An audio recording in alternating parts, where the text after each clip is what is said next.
It's recording. Okay.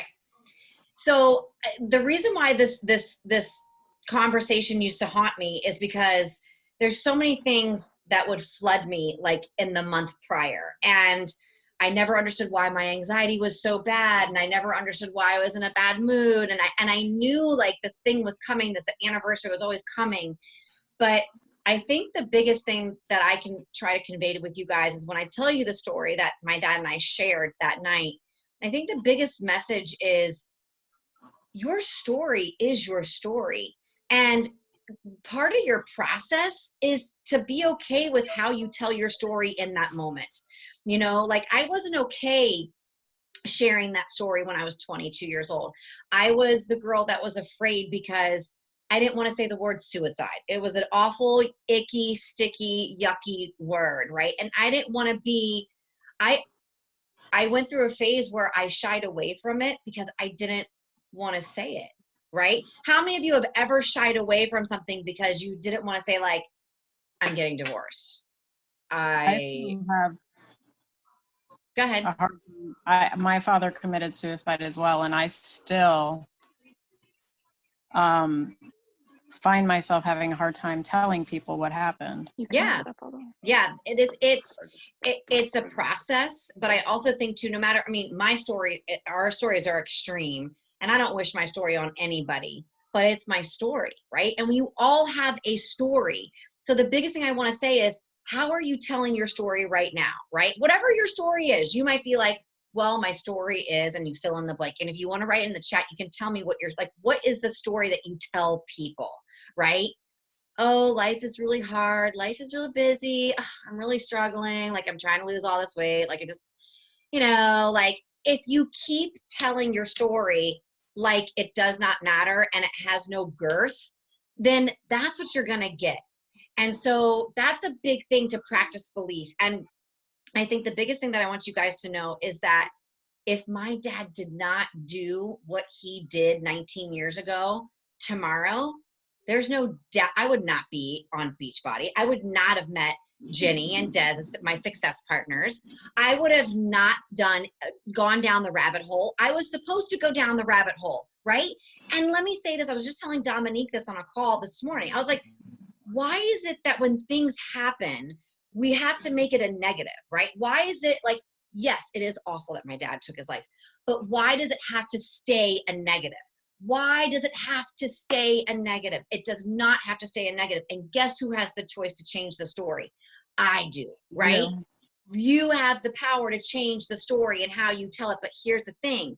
You got to go through telling the story in the icky way until it's no different than weight loss, right? You're huffing and puffing trying to lose those 50 pounds and it sucks and you're mopey and you're grumpy and you hate it and you feel like nothing's happening, but you keep doing it, right? And all of a sudden you're like, oh my God, like, wow, I think my right butt cheek looks pretty good today. That's an improvement. Why? Because you kept doing it, right? And all of a sudden you're like, holy shit, I did it. I have a little momentum, right? And then your story doesn't feel so soggy, doesn't feel so salty, doesn't feel so sour because you gain power from it. Does that make sense? Like you've got to tell your story over and over and over and over and over again. But the biggest thing is you have to be the watcher of your story. You have to watch how you're telling the story and nothing more. You have to be the observer, like the running line of CNN. Okay. That's my biggest piece that I want to help you guys with tonight. And so the story of my dad and I think is the most powerful story that I've ever been like his story telling me as a 22-year-old. And in the chat, I want to know how old you guys are. Like how young are we? I don't even want to say how old. How young are we? All right. So I want you guys to know that it doesn't matter what your number is. It's not too late to do something. It's none of those things, right? Now is your time, right? Now is your time to take that number and do something with it really powerful and really strong. So like I'm 40, which is weird. Just saying. My mom's calling me. How's that weird? And I'm talking about my dad of all things. Carol's going to have to wait. And that's not even her name. It's Juanita because I call her Carol and she gets me all fluttered. She gets me all nervous. All right. So I'm going to share with you guys this story of myself at 22. Okay. 22 years old. And My sister is, I want you guys to kind of try to envision this. 22 years old. I was working full time at a daycare company. I loved it. I loved what I did. I worked in the morning from 6:30 to 9, and then I worked 2:45 to 6:30 in the afternoon. So I had the middle of the day to be home and do things and whatever. So my sister was just finishing up her first year of college, which was an out-of-state college, Virginia Tech. It was her dream school. I always thought I wanted to go, but then I realized I just really was going to be there to drink and hang out at the football parties, and I would never have done the educational series to get like the degree. So that was a flop for me. But anyway, so that's where Jamie was. And my mom was working for Bar T as well. We all worked, me, my sister, and my mom all worked for Bar T. So my mom worked in the main office, and she kind of had like a part-time gig just to buy like, groceries or yearbooks or whatever it was, prom dresses, things like that. And so at this point in this life, my dad had gotten laid off from his job, which was Verizon. Ironically enough, my dad gave John, my husband, his job 23 years ago. So it's just kind of parallel a lot of things that happened in my life. And my dad absolutely adored my husband. Like, my dad told me one day that I gave him the son that he lost. So my dad and my mom shared their first child, Ryan, and Ryan is my son, who's named after my brother. So my mom and dad lost their child. I think my mom had Ryan when she was 26 weeks pregnant, and he lived for about 2 months, and he just couldn't hold his own. And that's really when my mom and dad's marriage went downhill. They stopped talking. They stopped communicating. They didn't mourn the loss of their first child together. And I think that was really the starting block of things for my mom and dad to just never really be their best selves like they could have been. It was almost like at the end, they were just kind of coasting together and living life and not doing things. And I think relationships and communication, if we can learn to talk, you guys, that's a big part of this story too tonight. You have to talk. You have to tell how you feel. You have to go share it with people who are going to be receptive to hearing you, right? Because you can't stay quiet.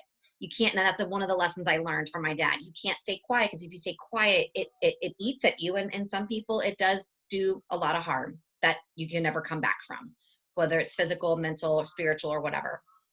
And so here I am, 22 years old, and my sister's, she's working and she's out with her boyfriend, and I'm sitting there at the kitchen table with my dad.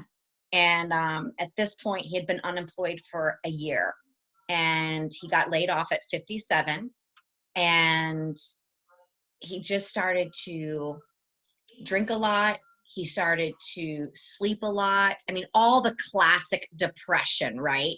But at 22, you're like, why are you sleeping? Like, I don't get it. Because I was naive. I didn't know that, but I knew something was wrong. Like, I kept saying, I'm like, why are you sleeping all the time? Why are you doing this? I don't understand.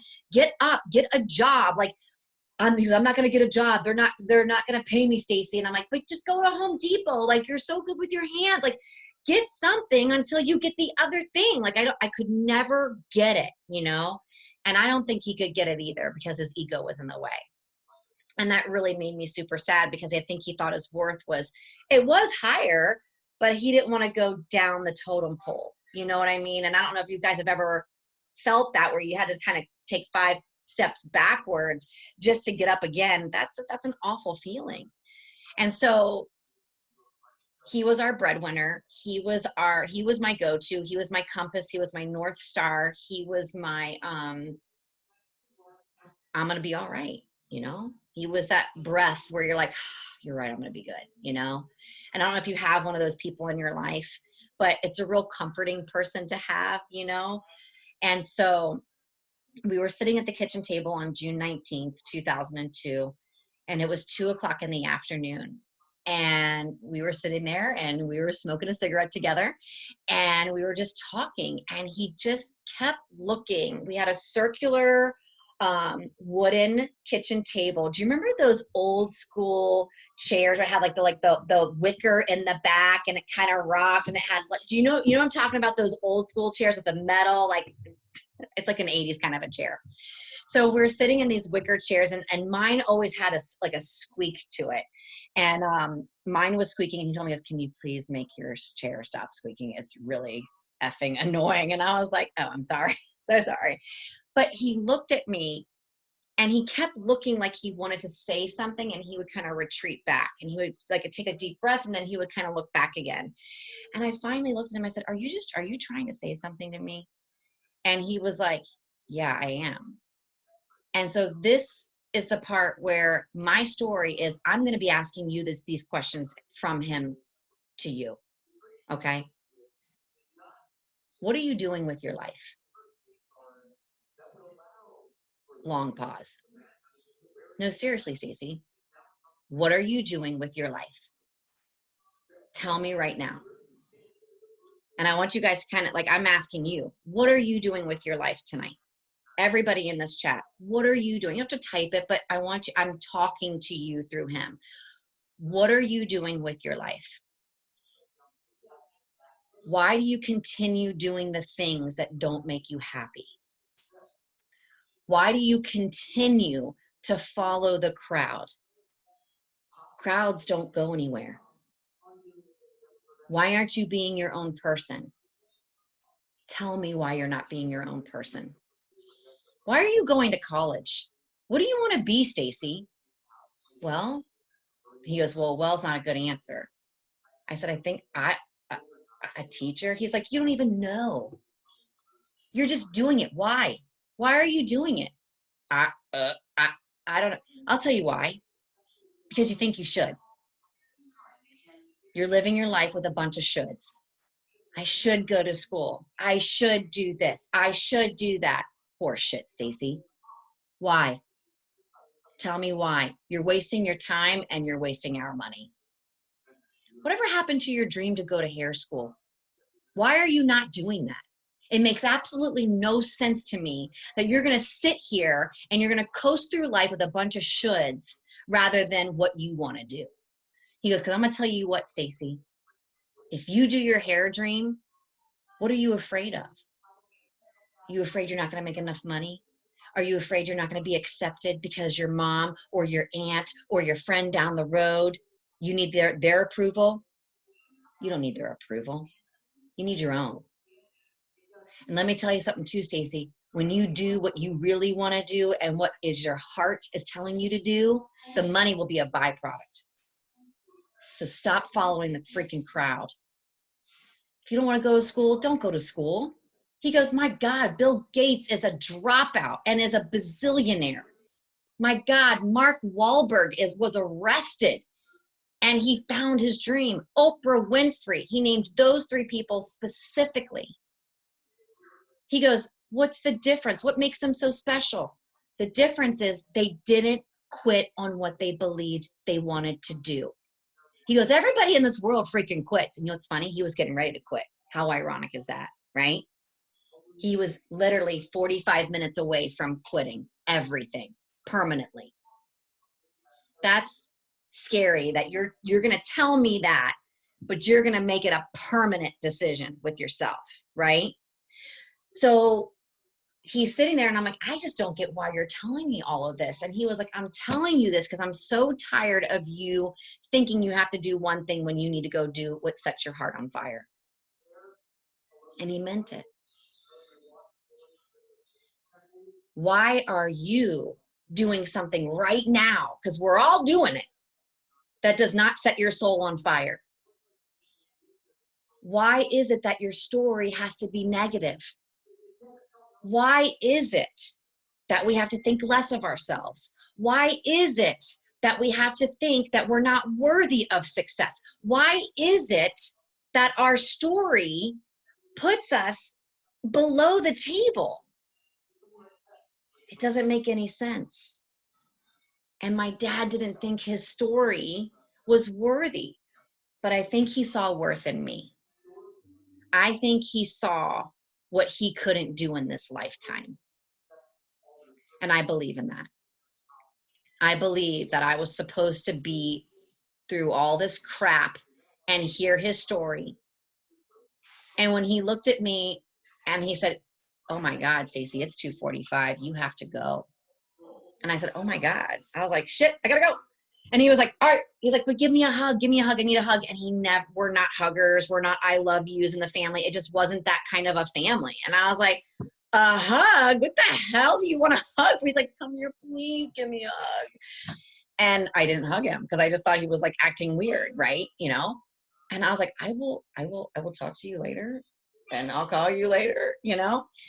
So I get in the car and I drive off, and my school and our house were like literally 5 minutes away. And he called my cell phone and he said, "Hey, I got to talk to you one more time before I leave. You know I love you, right?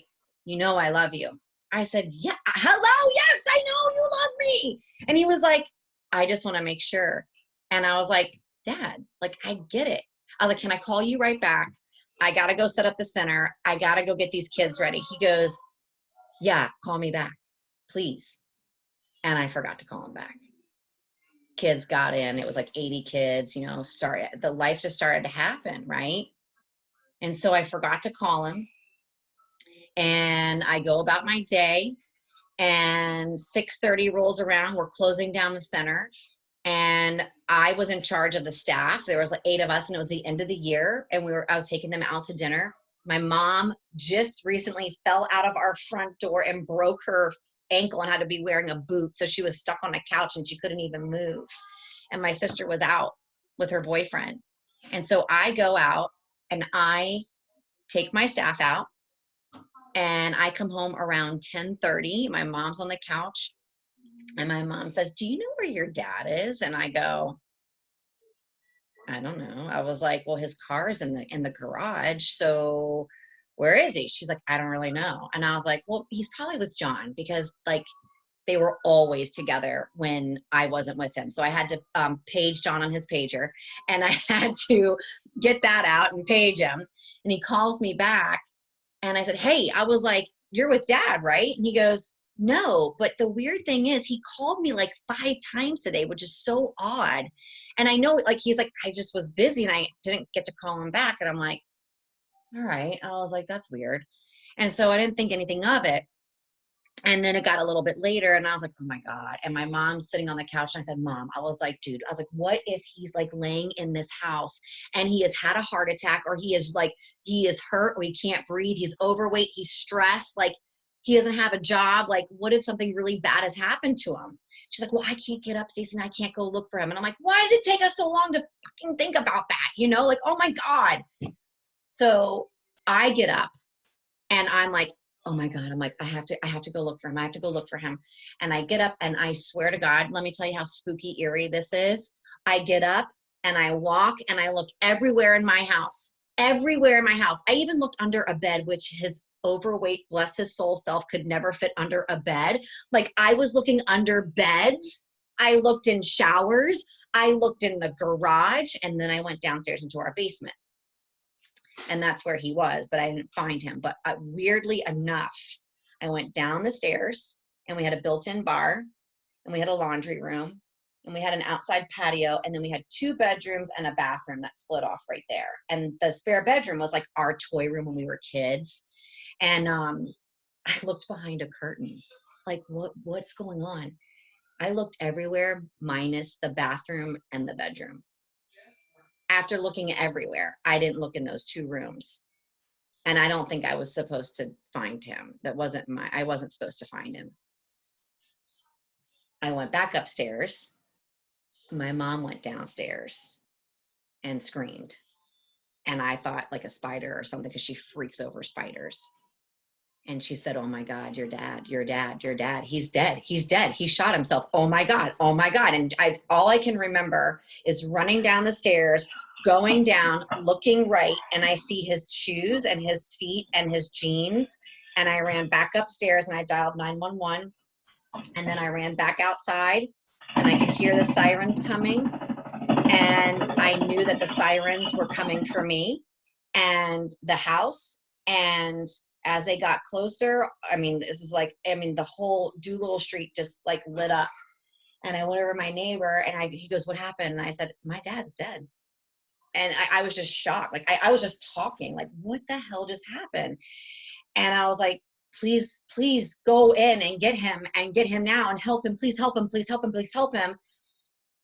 And when that stretcher came, that stretcher with the ambulance and the 3 crew came to the edge of my driveway, and then they turned right around because he was done.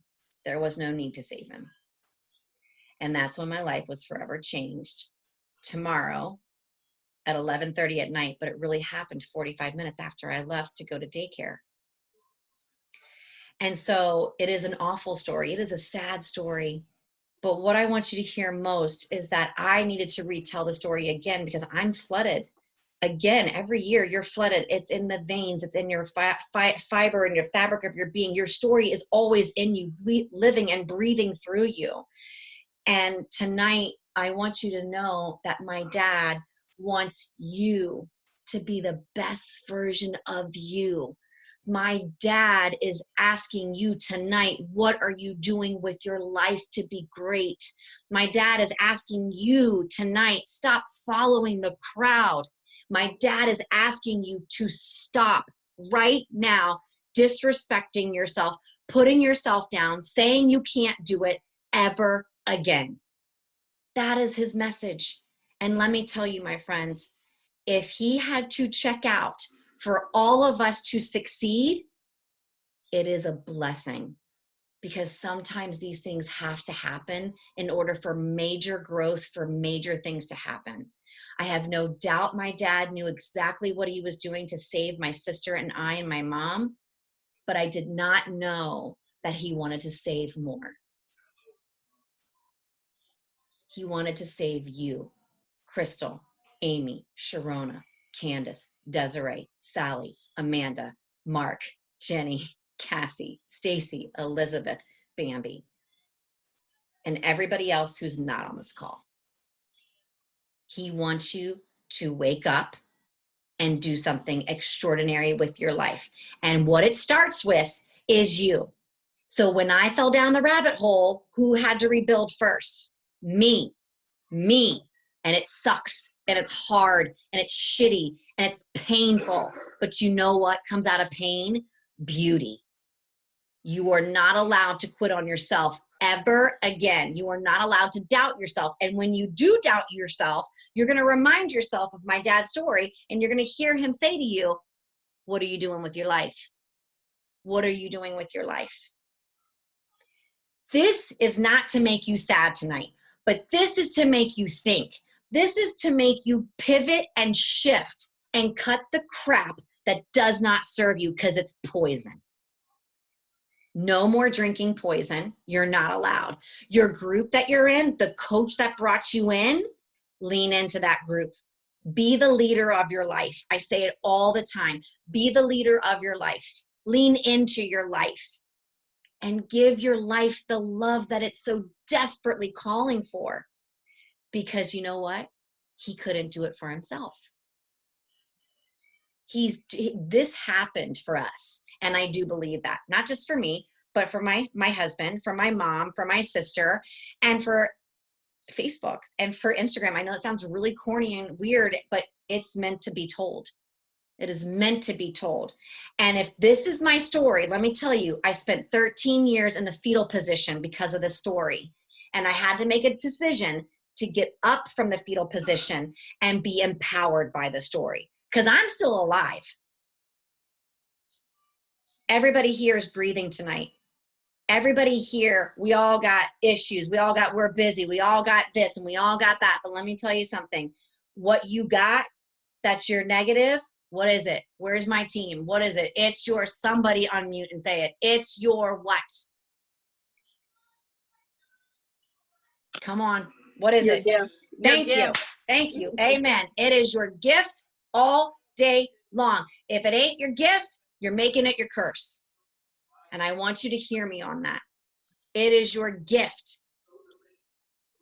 It's okay. And you go, but I don't have a story like yours. Remember, you don't need one like me. Trust me. I'd love to have my dad back, but you know what I love? I love who I am because of it. This is who I'm supposed to be, not the version before him, this version. I would never be doing the things that I'm doing right now if it wasn't for that "what are you doing" message. So let me tell you something tonight. Anytime you're about to make a shift in your life, anytime you're about to level up in your life, I want you to hear that conversation. You may not know this man, you may not even know what he looks like, but he's asking you, what are you doing? What are you doing? Okay? What are you doing? Stop being afraid. You know, if you have a spouse, lean into your spouse. If you haven't, don't ask for permission for your spouse to do things. My God, you married your spouse. You didn't marry your parent. You got to be your own voice. Be your own voice. Be your own power, and lean in when it gets even more tough, because it's not really, what is it? It's the challenge, right? I say stress, it's your challenge, but it's really your gift. I say all these words to my team all the time: lean in, gift. Like, you got to say it into a positive, because you don't, it's going to rob you of all the things in life. Tomorrow is going to be a day that I have to revisit over and over again, and this is number 19. But you know what I love? I love that I can be here tonight with you guys and share it, and hopefully empower you to do something positive and say, you know what? He's right. And you know what? I'm going to do something too. So if anybody has any questions or wants to say something, we have about 5 minutes left. And I thank you for letting me share my vulnerability and how nervous I get still telling the story. And thank you for letting me do a little more healing that is always going to be continuous for me. So thank you.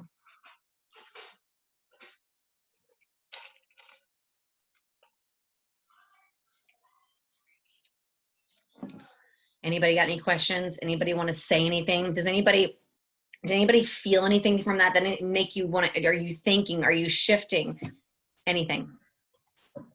I just want to say thank you. Madison's like, you're welcome. Because this last year, I've like really started to open up about me. And this last year, out of the 5 years, when I've had a major shift with my whole situation or my wellness. So, and I think you just telling your story over and over and over again has really made me realize that I thought I was okay, but I really wasn't okay. So you can say you're okay, but until you really face whatever your story is, it could be your story, no matter how big or small you may think it is your story. So you cannot downplay your story. It affects you, and it is your story, no matter what it is. So, and when you own your story, you own your life. That's the big thing. You own your life. That's a huge piece of the puzzle. Everybody here needs to own their life. I hope that this message tonight inspired you. If it made you feel laughter and deep, heavy feelings, and just maybe like it made you sit still. I wanted to make you sit still, and I wanted to really make you think, because he made me think. And every time I replay that story, I do replay it all the time. That message replays every time I make a shift. And I wouldn't be doing a hair studio if it wasn't for that story chiming into me, because fear will creep in and rob you. So we got to do some big stuff with our lives. It starts with you. It starts in your challenge group. It starts with you working your programs. I know you might think that is absolutely ridiculous, but it is absolute fact. Working programs, moving through your emotions, being a rock star in your challenge group, drinking your nutrition, doing those things has a profound effect, so you can do the real work, which is the emotional work. Do you see what I'm saying? You got to be strong on the body so the mind can do the healing. Lean into your group, lean into your coach, lean in all the live long day, and ask yourself tonight before you go to bed, what am I doing with my life, and how am I going to be great? And stop following the crowd. Because I'll tell you what, even though we're all together, we are kind of like a crowd, but we are all moving in different directions, doing a universal gift together. Okay? Remember that. I love you guys a lot. And I hope you guys have a wonderful evening. And if there's no more questions, have a good night, and I will catch you guys super soon. Bye, guys. Take good care. Love you all.